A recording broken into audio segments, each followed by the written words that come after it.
Fua pola tanga neiva yaso tutem faiva tanto tino ala foi tulanga pena yai foi la matalia ya ole nei foi va yaso tutem faiva masan ya alo mai Samoa was fa poponga foi le nei ala NUS News. Good evening and welcome back. Another edition of the NUS News for this Monday evening.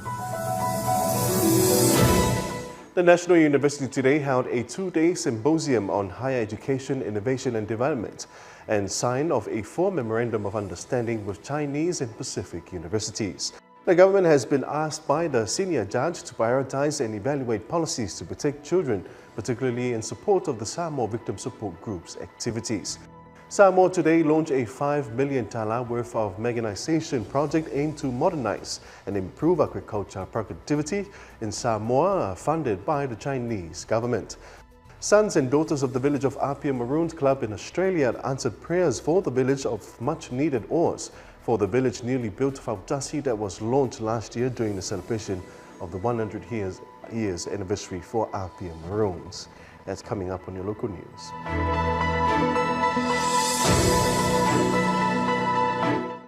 Ole so na tu Fautasi le University of Samoa se fontanga ya la wala ulia ai o Nisu University mai saina a pe foi le malo Vanuatu ma se tasi foi o falaptonga i le malo lava saina ro mataituina le talo le tau ma saini ai ni malianga se fa i le University of Samoa i le so e fa pe foi le nga lulu fa tasi fa paanga i le fontanga le nei e si tia ia o nga mo Samoa se au telenga le nei o le reporti. O se whatasinga tele le nei wa le vau na tāpena i ai le University of Samoa e tali malo ai le fontanga po se awa onga e awai mai ai University te tele o le malo saina wha pewhoi ma le Pasifika i peo Vanuatu. Le la iai le wha moe o le so e ave le wha mamafa i awa onga maurulunga atu. Po le sisi i fo i vai ngatu i lunga o lo iai fo i Niso University i atunu mamau ma manui ai tangata a onga Samoa e ala i tomai ma Niso atunu o le Pasifika. La wai fo i tamai tai palemia po le palemia tausia le atunu o fia me Dr. Naomi Mataafa. A wase sau noanga wha pito a wale wha moe nei ma le naunau tai o le malo Samoa. E ala i le University ao o le atunu o po le papa i ngā langala. Sau noa tamai tai palemia i a fia me Dr. Naomi Mataafa. The theme of this symposium, Higher Education, Innovation and Development, could not be more timely.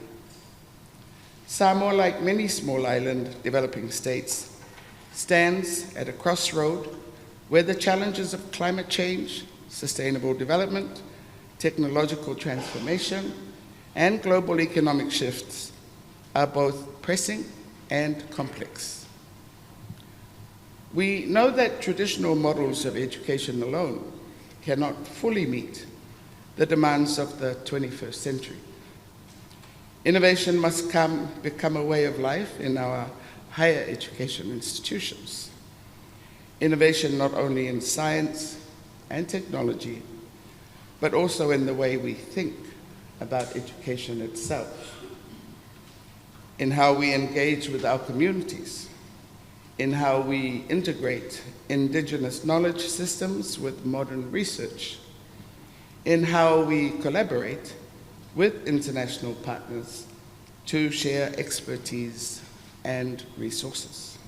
I le tau lava le nei na mawhai o na sainia ni sa malienga, ma le wā o le University o Vanuatu whapea foi le tolu, mai saina ia whiai ma se tasi o fisa whapitoa.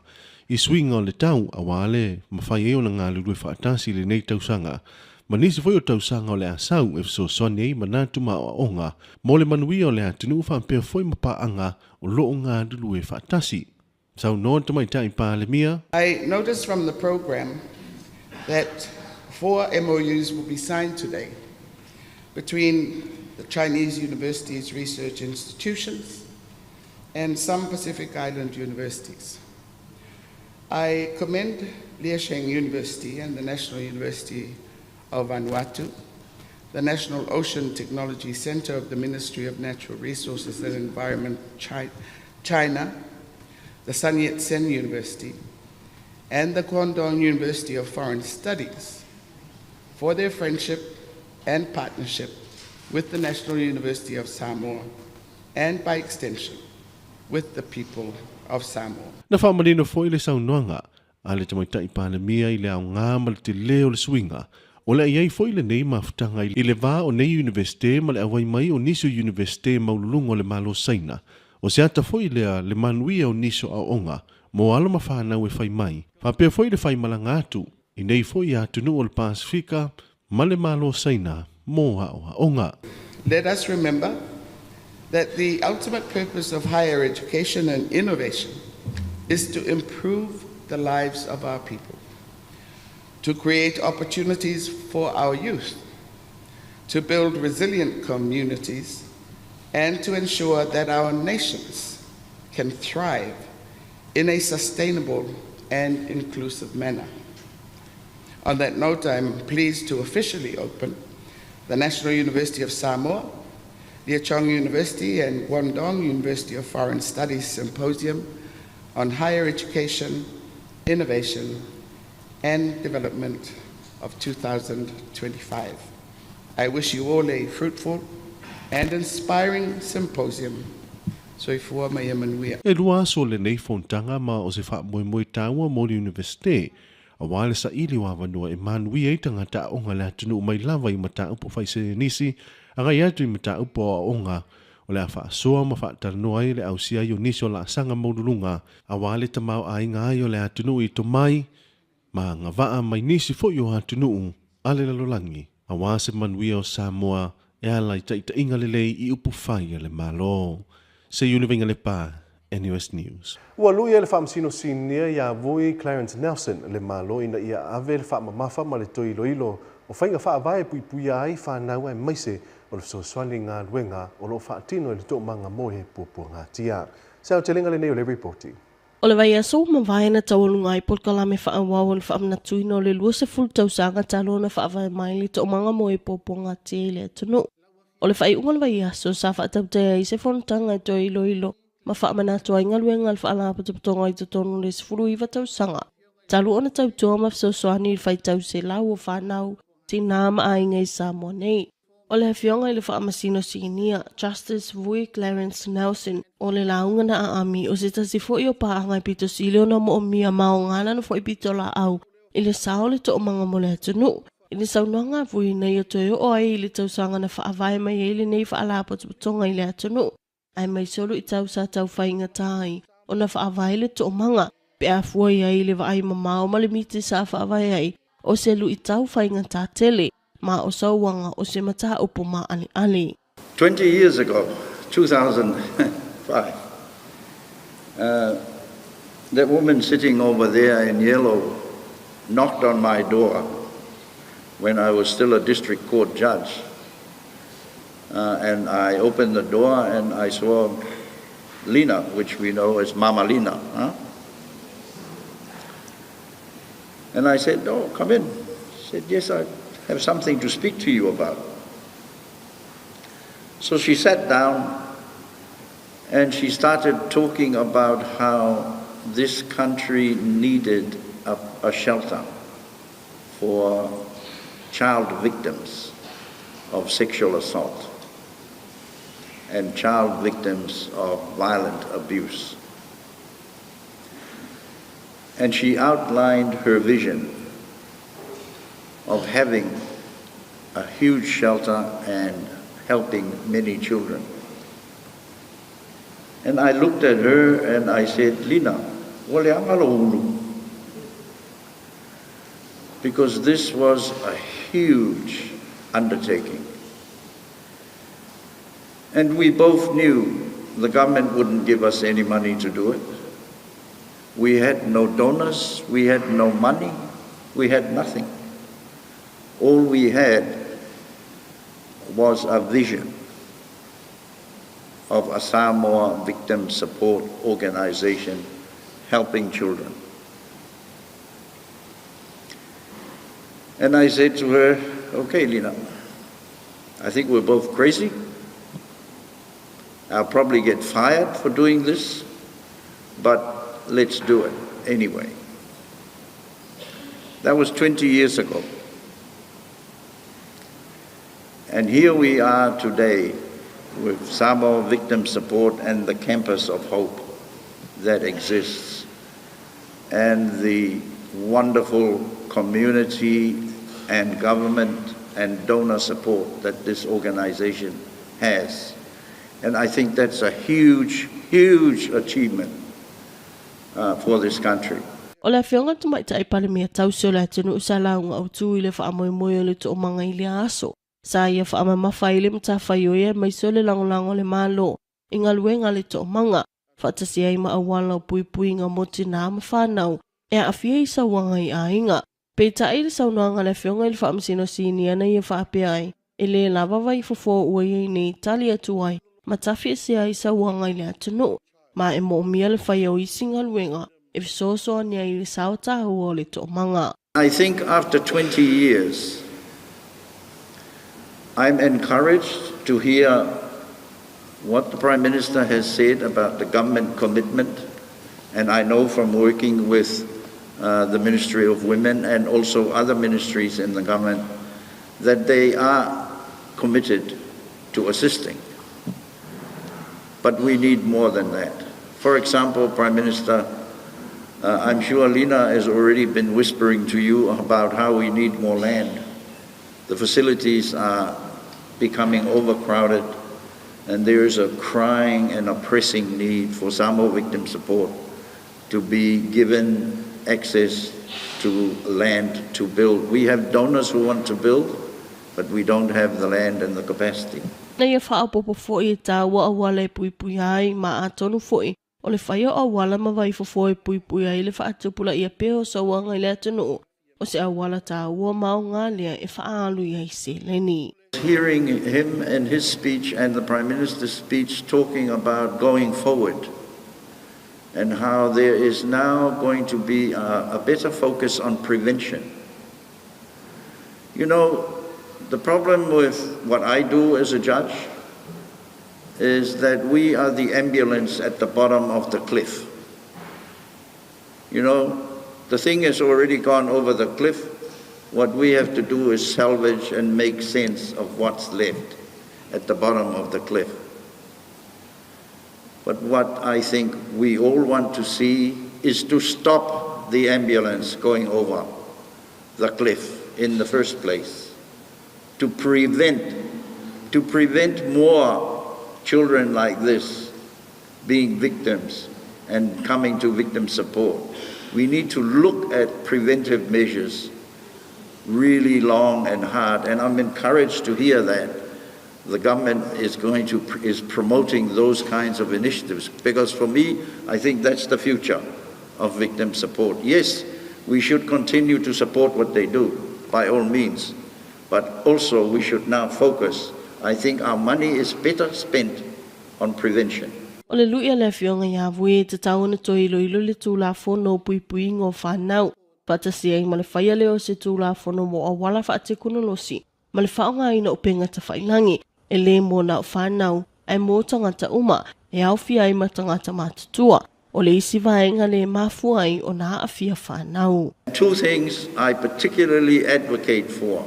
Number one, Loau and her team, we need to fix the child protection legislation. We need to get that done. We need to get that through Parliament, and we need to have that implemented. That's number one. And number two, in 2025, I think the biggest challenge is online safety. Every child in this country has either a phone or access to a telephone. That means access to the internet. And we all know the dangers to children that lurk on the internet. There are predators there. There are companies there that carry out the business of attracting children to their networks so that they can sell their products to children. And it's not only children, of course, it's also adults. But the internet is composed of good and bad, and unfortunately for children, it is not adequately regulated. So we need an online safety act. And I lobby for that now and call and advocate for that to be done. It's being done in Australia, I think, trying in various ways to do it. The United Kingdom have an Online Safety Act. We don't have one. No country in the Pacific has one. Let's be the first. Let's be the first to do that. Let's be the first to have an Online Safety Act, because the Online Safety Act will not only protect young people, but adults as well. O le tu o lalo a vui le atunu e mo mia ona tutu whaatasi tangata uma mga nulu e whelangolango mai. E una ile whi au tau olo o tau mawhai mai e li to mga moe popoanga tia.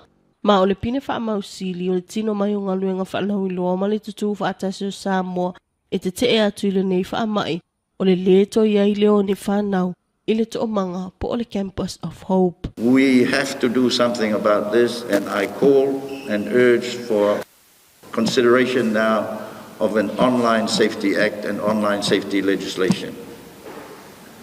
As I say, I'm so glad that the Honourable Prime Minister is here. I'm sure she's hearing my words. And as well, our donor partners, who include companies like Vodafone and Digicel, who are also the primary suppliers of internet facilities. But going forward, I think really that's what I wanted to say this morning as a pointer to the future. Let us continue to support this fantastic organization, but let us also look more now at how to prevent more children becoming victims and becoming part of Samoa victim support. The ultimate aim for victim support should be no children. That's the ultimate aim. The ultimate aim is 0 children in victim support. That's what we need to aim for. Ua mai alfa amna tuina luas futa sangal to mga moe poponga tia. Ai le o mapua inga luenga whaawa o pehal whaala putuputonga ma ele o malolo fo ini mata upu e whaato ai atu ile to o manga I aso taitasi. Alvin Sarasopa, NUS News. E 5 miliona tala Samoa le whaatupenga o le soswani ma fowai ale malo saina I le atunu o wāti na e tau whaatoanga ma whainga whaiva. Sao te lenga le neima ia Alvin Sarasopa. Ya yo mato ya lo nei lima ya ma awa le fonga te mai taipalia ya le suna le petal ya ma le ampasa sai ngai Samoa ya mato te oti na ile ni pine te tala lo ya ile ya lo fatawa ina ya ma ya mo se tato atunu ma le atina ina fataanga o Samoa. 1 2 3. O fua ine ele malo saine le atunu ua tawala mai le matanga luenga o whaatoanga mwhainga whaiva I lalo se poloketi o atina e mo whaatoanga mwhainga whaiva. O se tasilu ni o atina e le atunu olo o mo mie nei vaitau. O le toenga lue ina leo whanua a wātau mawhai whaatoanga mawhala au aina. Ia le ngā totau singa matau mawhae o atina e tau seleni e whesoasoa ni ai ahinga. O se tasi fo o atina e ave iei le whaama mawhama le whaama mua le malo. Ina ia mauti noa. E maua le atunu o atina e ngā whatau li maina, e ala I le tele o tau mawhama whaatoanga mo le soifua malolo ina. E le toe tau whailoina le tau o le sao o whaatoanga. I le tamau a inga o si o tātou atunu. O whaatoanga mwhai ngā whaiva o le poutu toa lea, e wha moe moe I ai le atina e, o so se atunu. O le iwas fulfitu pasene o a inga I Samoa. E whalangolango I whaatoanga mana ngata I whale. Mo le soifua manuia I aso uma. O le au mai ai o le nei fisosoani o masini mai saina. I lalo o le nei polo keti. O se sila mamao lea le tātou malo. E ala I le matanga aduenga. Ina ia toe ngau le vau. Ma tina e o tātou lau whanua. Mo le lumanai manuia. O tātou ele o lo o iai le whamanuianga mo atina enga o whātoanga. Pei tai ane, ua whaawhaingatā mo I tātou lo na ngalua ina. Ona o le ngawa, ma le tele o le maa. O nei masini o le awhisoso ani tele lea, I le tāpena ina o whanua mo whātoanga. Ma le ave se ino maa iso stūlanga le matara whea ngai. Mo le whawhaingofia ina o tātou wati na e tau whātoanga. O le nei whainga, o le ālelei ma maualunga le whaonga ina o lau whanua, ua lava tāpena ina i se taimi uma, i se taimi umi. E le ngata i lea, o whanua sa le mawhai o na whaonga ina mua. O le a mawhai o na tō ina, maa tina ina, pēr maa ea. O na ave sea maa, ma tapena ina lelei mo whātoanga. O le vai tau lai le malo le taimi nei ma whai ona toi ngalue ina whanua le atu sa le ma whai ona ngalue ina. Ia tina e ele ma whanua launga tasi a wafa atu anga malafu manu. O le manu lau ti lava. Ia awole o la whaalangolango le tunu i o loa ma tau mafa mai atunu ma mau. Ai ia tau sisia le leisi o manga mapuna o lo ma whai ma mauti noa. E maua lava i lau ele o Samoa. O le fisausoani le malo saine tu sama le se fululua miliona RNP po atu pe saina. Ai e 5 miliona ta la le whaatupenga atoa. O le nei fisausoani e au fiai. 5 masini ua pato, 1 palau ma ona mea whaingaruenga, e 5 ia loli pa uono, 5 loli pa usefulu. Ato ai, ma mea whaingaruenga mo o mia, i le whale insinia mo le tausia, ma le whale leia o nei masini. O nei masini o le a whaamatuina atu le matanga aduenga o whaatoanga ma whai ngā whaiva. Mō po kalame wha ngā solo na matanga aduenga. E ngā lulu e whaatasi ai ma le au whai lafumanu ma le au whai whaatoanga. O loo wha ngā solo foi fuafuanga na matanga aduenga. Mō le whaatuwina o se whale insinia fau. O loo whaatu peina i le tātou mālo. E teo maluina ai nei masini, ai maise o ngā duenga whaaleleia mō mia. Mō le saonga le mū, ma le umi ona le leo nei masini, mō lona whaanga ina. E tusa ai, ma le malienga o mai a sainia, i le wā o malo e lua, i lalo le nei polo keti tāua. O le nei fisausoani le ngā tau me whainga luenga wāni sua ina ma le te wina whanua. Ai o lo fisausoani fo i le malo saina.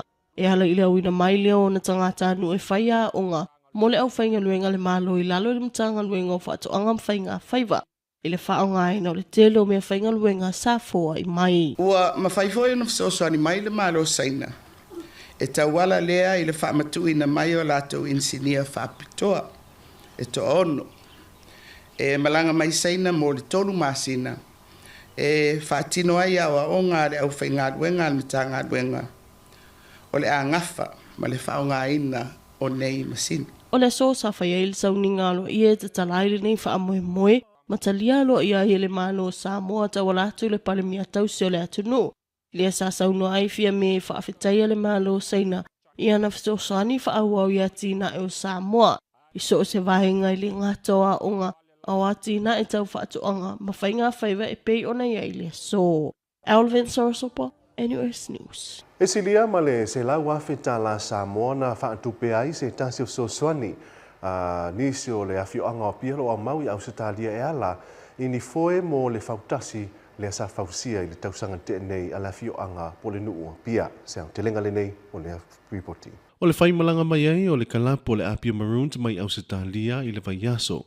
Na mamai atu nei o no se wha moe na tausangaina e tama whanau o le awhioanga o pia. I sa mo nei a wase Fisoswani. Ini foe a wale fautasi le nuu lea na fausia ma tatala loa ia i le tausanga na te nei. I le whamnatuina o le se lau tausanga talu na whaafuina le kalapulaka pia le awhioanga po le nuu o pia. Na whailoi atu foe ma le sui o faufautua o le au malanga au se talia. Mana ia sau no mai le NUS News o papalii moa ngutia fui mauno. Ole e fona maua le sau no nga si ora tomafi ka ole ni tayo. Ele ole nganga ma foina faseme. Ya ole nganga le ole lofto ma tato foi pe ali sala e su alfa malama ti lo mai. Si tato no ma nai ainga po a mai. Au ese meu mana mi sosan. Ya ma to fo life. Ina fo sa to si fi fa fo ye. Mo ia e me to. Ia e mau atu pe so uma. Lo foi fo ma pate do tato ni. Ia ele fai ngo fi. Ia fai lana me sama to so soani ni ele li. Ele umale lo tonu umale. Fai ai. Ia wa le sai nga ia. La mai o lai pele sai nga male sino. O tato fasino mangana. La ia sau no fo I le tau ato le nei fo I wha mo moe au fia I ma vaenga e tau fia I ape foi o le vaa. Ma foi na fausia ma wina mai au se talia sau no papali I. Tuenga le tuenga stainless steel la poto le sulua le mafia. Ia ma le tuenga le ma fola sulima le flat le mafia ai sulule. Oi se fulu no mitan mafia sulima la tele. Pake fole ma mele tau tole foi. Ia o tupe na lo na pa moe o tau o mea ma me na mai lungo al valele. Ia na le lima fia verse la tana. Ai o foi na o matu e tompa I sua po fese wala a fia foi mawai. Ia e mauti Sydney a me mawai o lunga e tau e Queensland. Ia e milela tala ta foi me mauti o mai. Ia mo le tau atoa e lima suvalua fe tala stadi. Na mo le wha maloma le wha whitai le nuu e ala I le saunuanga le mamea ropati a wā whaile nei so swani tele to I taunga tā a wā le wha mui ngā le awhio anga a pia whaile tali atu I talasanga li I mawhai pule o le nuu tusai ma se manuia o tūpulanga talavou. Whawhitai te le lawa I le ingi mea ia I mātou mwhai o le mātou tau I atuaini no tō alofona lo tō wā le lei ia mese lo tō whai nuk le lei mata mai lawa tamu whaingo tātou sā nei le o tō tanga ia a le poe ia I manei poe whapoe ina le tātou wā pa malo pa pita tū te a whio I Australia a le ngalo ia te o tō nei o tau a inga I masi o tātou nu pa malo le ini mea ia I mātou I tau e lo tō wā le lei mo lo tō alopona Iwa na o mātou tāna sana lau, o mātou māpauponga, pāali atu I taimio tāna sana mo, pai ngā lopi. Mule tuele mātou, pāwhitai I le aso ma le aso, ia te o tau lo noko ma maumai, ai le ngalo a tātou nuku. Ia meise sunga I pāpea ngainga, ia pe poia no kwa forsa na poinga ese tonu ta tonu pa ma lo pa ta ele ku se me ai ma tu pa na tau ge lo tu lo pa no tu wa na le ma lo pa ta ai tele ai nei me o tu po I mai ma tu tu le tamu I pa le tamu ta o tu pa se ma langa mai ia ku pe alu pa tu vino me sa ma na o ye ta tonu e alo e tatu wa ne ia manu malo ia te fio lai o te maa e pa te o ristu kanga o tatu wa ia le pa ponga ma tatu o tō ia o le tala bouma malaiti o tō pa ponga mai tua tua a inga mo whanau mga luenga ai o mai ia ono le I whainu me le O le vai aso nei o le ato I whai malanga e se atua I lato nei mai au se talia e pe o na saunoa papali o le anganga lava o le alofa ma le osi ainga ma le osi nuu a wā o lau lea whaasino manga I so se atu nuu o lo e au mauai. Se uli venga lepa, NUS News. Whaaftai tele sa mō si uile nā lau NUS News mō le nei fo I aso ngafua alo mai ai le aso a tae amo se isi fo I whaapoponga e manuia tele whai ngā malolonga to whaasoi fua.